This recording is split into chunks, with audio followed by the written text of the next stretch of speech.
In March of 2018, the death of 17-year-old Terre Haute South student Garrett Sands rocked the community.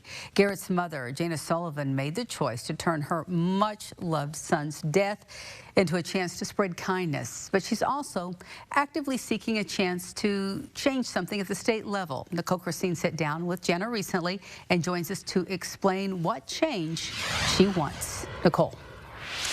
Well, Dana, the reckless homicide case surrounding Garrett's death has long since passed, but Jana Sullivan believes there is a systemic change needed in Indiana when it comes to the charge of reckless homicide and its related penalties.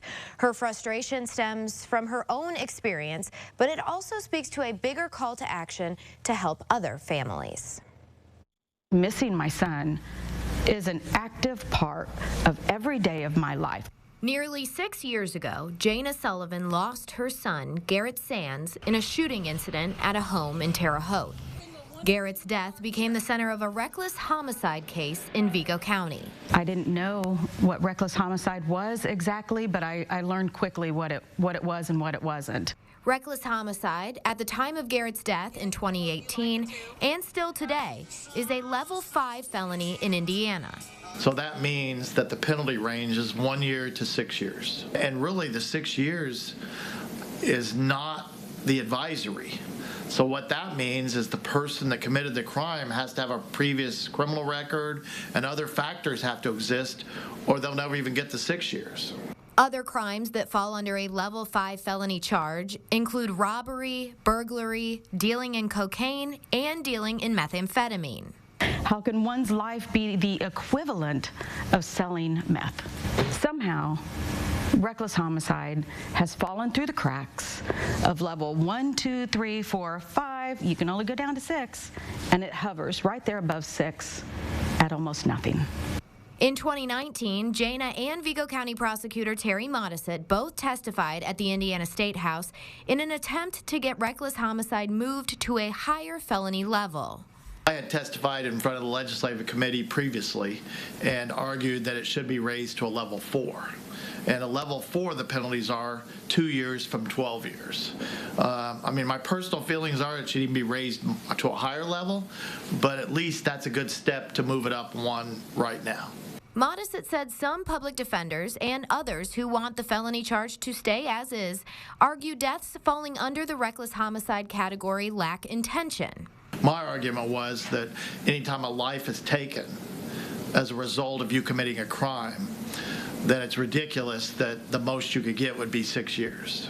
Jana said part of her motivation for still fighting to change Indiana's reckless homicide law is to provide insight into how a trial can unfold for a victim's family.